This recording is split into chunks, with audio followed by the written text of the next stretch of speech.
రైతుల పట్ల కాంగ్రెస్ ప్రభుత్వం వివక్ష చూపుతుందని నర్సాపూర్ ఎమ్మెల్యే వాకిటి సునీత లక్ష్మారెడ్డి ఆరోపించారు. మెదక్ జిల్లా వెల్దుర్తి మండల కేంద్రంలో గురువారం రైతులతో కలిసి ఎమ్మెల్యే సునీత లక్ష్మారెడ్డి భారీ ధర్నా కార్యక్రమం చేపట్టారు. ధాన్యం కొనుగోలు చేయాలని డిమాండ్ చేస్తూ వెల్దుర్తి ప్రధాన రహదారిపై బైఠాయించి నిరసన తెలిపారు. 45 రోజులుగా ధాన్యం కొనుగోలు కేంద్రాల వద్ద రైతులు ఇబ్బంది పడుతున్నా ప్రభుత్వ అధికారులు పట్టించుకోవటం లేదని ఆగ్రహం వ్యక్తం చేశారు. ఇందిరమ్మ ఇల్లు ప్రారంభోత్సవానికి వచ్చే మంత్రి రైతుల కష్టాలు తెలుసుకోవడానికి ఎందుకు రావటం లేదని ప్రశ్నించారు. కాంగ్రెస్ ప్రభుత్వం ఏర్పడిన నుండి రైతులకు ఎరువులు, విత్తనాలు, పంట అమ్ముకోవడానికి కూడా ఇబ్బందులు పడుతున్నారని ఆగ్రహం వ్యక్తం చేశారు. కేసీఆర్ ప్రభుత్వ హయాంలో రైతులకు ఎలాంటి కష్టం ఉండేది కాదని, సకాలంలో ఎరువులు, విత్తనాలు అందుబాటులో ఉండేవని, రైతులు పండించిన ధాన్యం పూర్తి స్థాయిలో కొనుగోలు చేస్తామని ఆమె తెలిపారు. ఇప్పటికైనా అధికారులు, కాంగ్రెస్ పార్టీ నాయకులు స్పందించి రైతులు పండించిన ధాన్యం పూర్తిగా కొనుగోలు చేయాలని, లేని పక్షంలో ఆందోళన కార్యక్రమాలు ఉధృతం చేస్తామని హెచ్చరించారు. సంఘటనా స్థలానికి చేరుకున్న తూఫాన్ సిఐ వెంకట రాజాగౌడ్, వెల్దుర్తి ఎస్ఐ రాజు, ఆర్ఐ నర్సింగ్ యాదవ్ చేరుకుని బందోబస్తు ఏర్పాట్లు చేశారు. ఈ కార్యక్రమంలో సర్పంచ్ల ఫోరం మండల అధ్యక్షుడు ఎం జలాల్పూర్, సర్పంచ్ రంగికృష్ణ, బీఆర్ఎస్ మండల అధ్యక్షుడు భూపాల్ రెడ్డి, జడ్పీటీసీ రమేష్ గౌడ్, ఆత్మ కమిటీ మాజీ చైర్మన్ ప్రతాప్ రెడ్డి, మాజీ MPTC Jagga Ashok Goud, market committee మాజీ వైస్ చైర్మన్ కృష్ణ గౌడ్, వెన్నవరం శ్రీనివాస్ రెడ్డి, ఉప సర్పంచ్ శ్రావణ్ కుమార్, వార్డు సభ్యులు శాకారం శ్రీనివాస్, కుంటోళ్ల నరసింహులు తదితరులు పాల్గొన్నారు. గడుపుకు తిండి లేకుండా మన 5 ఏళ్ళు నోట్ల పోవడానికి కష్టపడ్డటువంటి రైతు కష్టం అందరి కష్టంగా మీరు భావించి సహకరించాలని అందరి చేతులతో ఎందుకంటే ఈరోజు వాళ్ళు కష్టపడ్డారు, ధాన్యం పండించుకున్నారు. పండించినటువంటి ధాన్యాన్ని కొనాల్సినటువంటి బాధ్యత ఎవరిది? మరి ప్రభుత్వం విఫలైందా లేదా? ఆ రోజు కేసీఆర్ గారు ఉన్నప్పుడు ఇదే విధంగా పుట్లకు పుట్లు ఒడ్లు వండినయా లేదా? పెట్టుబడి సహాయం కింద ఎకరాకు 10,000 ఇచ్చినటువంటి ఘనత దేశంలోనే కేసీఆర్ గారికి దక్కిందా లేదా? 15,000 ఇస్తాం కేసీఆర్ మరి 3 పంటలకు 15,000 ఇస్తామని చెప్పిండ్రా లేదా? నమ్మినవా లేదా? 2 లక్షలు కేసీఆర్ గారు మరి రుణమాఫీ చేసింది కదా, వాళ్ళందరూ కూడా పోయి తెచ్చుకోండి. ఏకకాలంలో 2 లక్షలు రుణమాఫీ చేస్తామని చెప్తే మనం నమ్మిపోయి తెచ్చుకున్నామా లేదా? రుణమాఫీ అయిందా? ఎవరికైంది? చేతులే మరి వాళ్ళేమో మొత్తం చేసేస్తామని చెప్తున్నారా లేదా?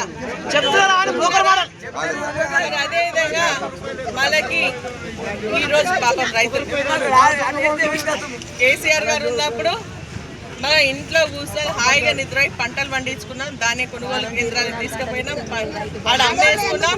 10-15 రోజుల మొత్తం ఖాళీనా లేదా? మొత్తం పైసలు కూడా మన ఖాతాలో. నేను అడిగేది ఏంటంటే లాస్ట్ లో నిజంగా కూడా ఎవరికైనా కొంచెం తప్పిదం జరిగి ఏదైనా ఇబ్బంది జరిగితే లాస్ట్ లో కొంత ఇబ్బంది అయితే కొంచెం ఒడ్లు ఉంటుండేనేమో.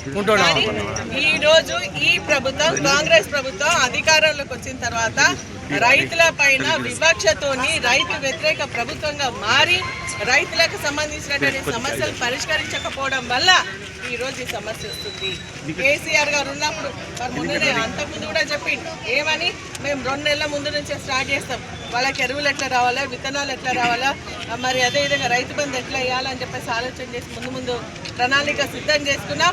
ఎక్కడ కూడా మనకి ఎరువుల షార్టేజ్ వచ్చిందా?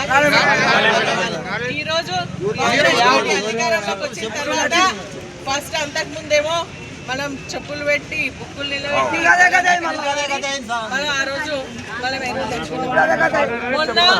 మొన్న ఏమన్నారు, మేము యాప్లు తెస్తాం, యాప్ల ద్వారా మరి యూరియా ఇస్తామన్నారు. మరి షాపులో లేని యూరియా యాప్లలో దొరుకుతుందా? అది రోజు 1 ఎకరాకు 1 సంచి. ఎన్ని రోజులు పోయిన రైతు మొత్తం 12 వేరే దగ్గర పోతే జక్కపల్లికి పోతే చెప్తున్నారు మాకు ఎరువు ఇవ్వకపోతే మేము మన అక్కడ చుట్టాల దగ్గరకు పోయి తెప్పించుకొని మేము పండించుకున్నాం వ్యవసాయం అని చెప్పేసి చెప్తున్నారు.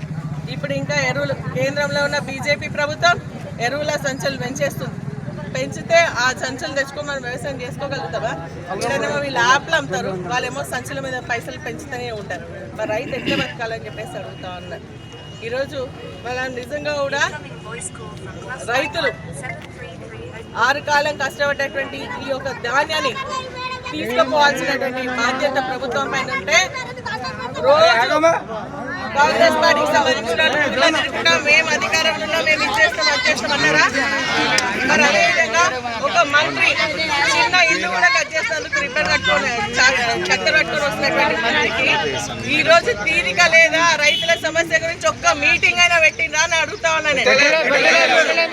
ఎప్పుడైనా ఇటువంటి సమయం వచ్చినప్పుడు మరి జిల్లా కలెక్టరేట్ లో మంత్రులు ఎమ్మెల్యేలతో మీటింగ్లు పెట్టి మరి ఎంత ధాన్యం వస్తుంది, దానికి ఎన్ని సెంటర్లు ఓపెన్ చేయాలా, దానికి సంబంధించి ఎన్ని సంచులు కావాలా, దానికి తాళ్ళేంది, అమాలి లేంది, ఇవన్నీ చెప్పేసి ఆలోచన చేస్తుండే. ఈరోజు మన జిల్లాలో మంత్రి గారు మీటింగ్లు పెట్టారు. మరి అదేవిధంగా రాష్ట్ర స్థాయిలోనైనా ముఖ్యమంత్రి గారు మీటింగ్ పెట్టిండ్రు అంటే ముఖ్యమంత్రి గారు కూడా మరి మొత్తం వదిలేసుకున్నారు.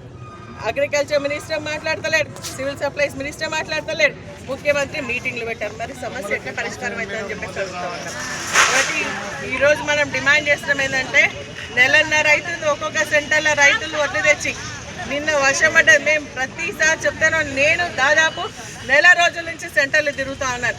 సెంటర్లు స్టార్ట్ చేయకపోతే ఎమ్మెల్యే రాకుండా సరే మీ సెంటర్లు స్టార్ట్ చేయండి, ఎందుకంటే రైతులకు కష్టం అవుతున్నారు. మరి ఇప్పుడు కష్టం కనిపిస్తలేదా రైతులదని చెప్పేసి అడుగుతూ ఉన్నాం.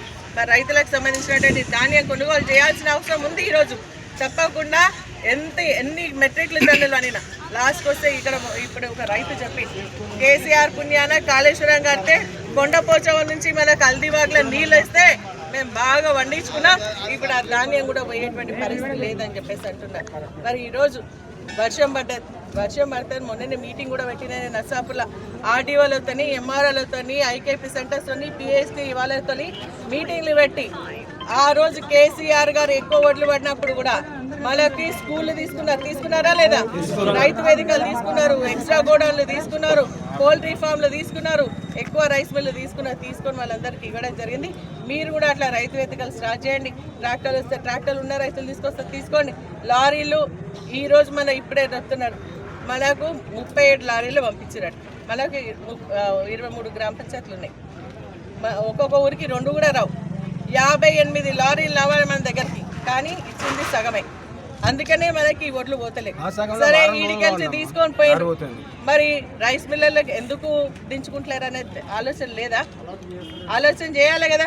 రైస్ మిల్లర్ ఎందుకు దించుకుంటలేరు, వాళ్ళకున్న సమస్య ఏంది, రైతుకున్న కష్టం ఏంది, రైతు బాధలేంది, వాళ్ళ తిప్పలేందని ఆలోచన చేయాలి కదా.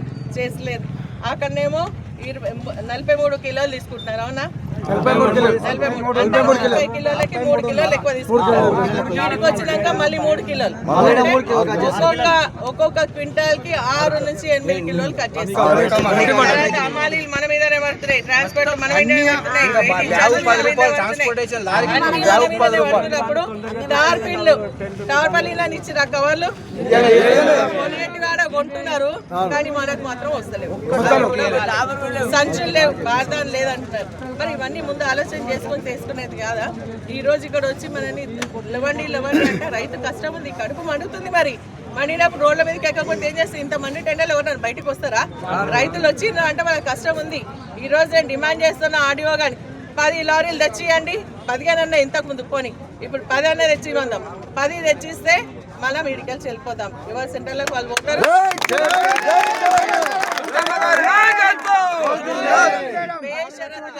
మన ఆర్ఐ గారు ఇక్కడ ఉన్నారు, ఎస్ఐ గారు ఇక్కడనే ఉన్నారు, సిఐ గారు ఇక్కడనే ఉన్నారు. నేను వారికి కూడా చెప్తున్నా, బేషరతుగా వడ్లు ఏవైతే నానినాయో దాన్ని మళ్ళీ ఏదంటే మాయిశ్చర్ అని లేదంటే ఇంత కట్ చేస్తామని చెప్పేసి కాకుండా ఎట్లున్నా అట్లా వడ్లు మొలకలు తిన్నాయి, నానినాయి, రంగు మారి వడ్లు మరి కొనుగోలు చేయాలా. రైతుకు గిట్టుబాటు ధర 2389 రూపాయలు ఇవ్వాల్సిందే అని చెప్పేసి ఈ సందర్భంగా మీరందరూ కూడా మరి ఏంటంటే కొంత ఓపిక అక్కడ ఉన్నారు ఇక్కడ ఉన్నారు, ఎందుకంటే బాగా జామ్ అయిందని చెప్పేసి చెప్తున్నారు. మన రైతులు వండుతూనే మన కడుపు నిండుతుంది అందరం కూడా. ఎందుకంటే 6 నెలలు కష్టపడినటువంటి రైతు రోడ్ మీదకి వచ్చినప్పుడు మన ఒక 2 నిమిషాలు అవుతుంది కదా మేడం, మరి 6 నెలలు కూడా మేము ఎట్లా అయినాం? మీ అందరి దగ్గర సెలవు తీసుకున్నారు. టీఆర్ఎస్ పార్టీకి సంబంధించినటువంటి భూపాల్ రెడ్డి గారు కానీ, రమేష్ గారు కానీ, అదేవిధంగా లక్ష్మీ గారు, మన అదేవిధంగా పెద్దలంతా చాలా మంది ఉన్నారు. యువకులు అశోక్ గారి, శ్రీనివాస్ గారు ఉన్నారు, కృష్ణగౌడ్ గారి, ప్రతాప్ రెడ్డి గారి, ఇంకా చాలా మంది ఉన్నారు. పెద్దలందరూ కూడా వాళ్ళందరూ కూడా మన గ్రామం నుంచి సర్పంచ్లు వచ్చిండ్రు, ఎంపీడీసీలు వచ్చిండ్రు. మేమంతా కూడా ఏంటంటే మన రైతుల పక్షాన పోరాటం చేయడానికి ఈరోజు ఇక్కడికి రావడం జరిగింది. ఇప్పుడు ఎమ్మెల్యేగా మీరు గెలిపించినటువంటి నాయకురాలుగా మరి మీ ముందు ఉండాలి. టీఆర్ఎస్ పార్టీ కార్యకర్తలకు నేను మొన్న వర్షం పడగానే మెసేజ్ పెట్టినాం, రైతులు కష్టాల్లో ఉన్నారు, మనం కళ్ళకు పోదాం, వాళ్ళకి రైతులకు అండగా నిలబడదాం, వాళ్ళకి సంబంధించిన లారీలు వచ్చేదాకా మనం పోరాటం చేద్దామని చెప్పేసి పిలిపించిన.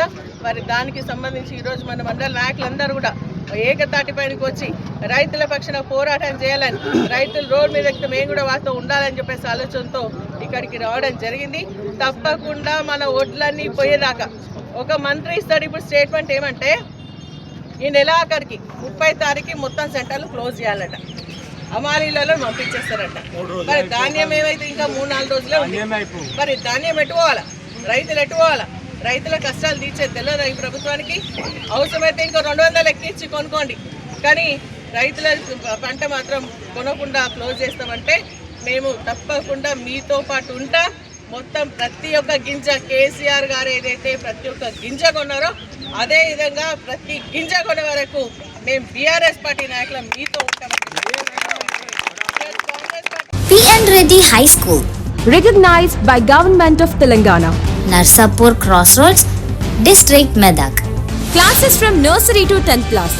English medium, ప్రశాంత వాతావరణంలో నెలకొని అన్ని వసతులతో ఉన్న విశాలమైన స్వంత భవనం, కాలుష్యరహిత గ్రీన్ క్యాంపస్. అన్ని తరగతుల ప్రజలకు అందుబాటులో సాధారణ ఫీజులు, అత్యున్నత విద్యా ప్రమాణాలు, అసాధారణమైన విజయాలు. మా ప్రత్యేకతలు: నర్సరీ, ఎల్కేజీ, యూకేజీ పిల్లలకు ప్లేవే టీచింగ్ విధానం, round the clock CC camera monitoring, అనుభవం గడించిన ఉపాధ్యాయుల బృందం, కేరళ టీచర్లచే విద్యా బోధన, వసతులతో కూడినటువంటి విశాలమైన తరగతి గదులు, పరిమిత సంఖ్యలో విద్యార్థులు. ప్రతి విద్యార్థిపై ప్రత్యేక శ్రద్ధ చూపుతూ yoga, meditation, spoken English, interactive sessions నిర్వహించబడుతుంది. చదువుతో పాటు కంప్యూటర్ ల్యాబ్, డిజీ ల్యాబ్ ద్వారా టాపిక్ పట్ల అవగాహన కలిగించుట, ఐఐటి ఫౌండేషన్ స్పెషల్ క్లాసెస్ నిర్వహించబడతాయి. ప్రతి ఏటా ఎస్ఎస్సిలో 100% రిజల్ట్ సాధించి ప్రభంజనం సృష్టిస్తున్న విద్యా సంస్థ P.N. Reddy High School. Science lab, science fair, art fair నిర్వహించుట, సాంస్కృతిక కళలు, డాన్స్, డ్రామా, గేమ్స్ నిర్వహించుట మరియు సోషల్ యాక్టివిటీస్లో పార్టిసిపేట్ చేయించుట,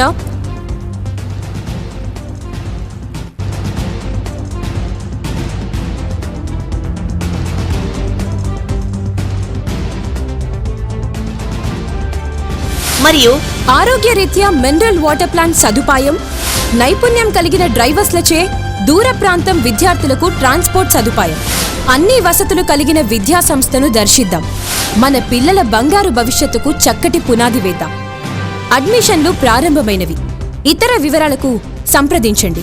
ప్రిన్సిపల్ కుమారి వైష్ణవి రెడ్డి, కరెస్పాండెంట్ విద్యారత్న మరియు నంది అవార్డుల గ్రహీత శ్రీ P.N. రెడ్డి గారు. Contact cell number 9849501388. మరిన్ని అప్డేట్స్ కోసం మా ఛానల్ని సబ్స్క్రైబ్ చేయండి.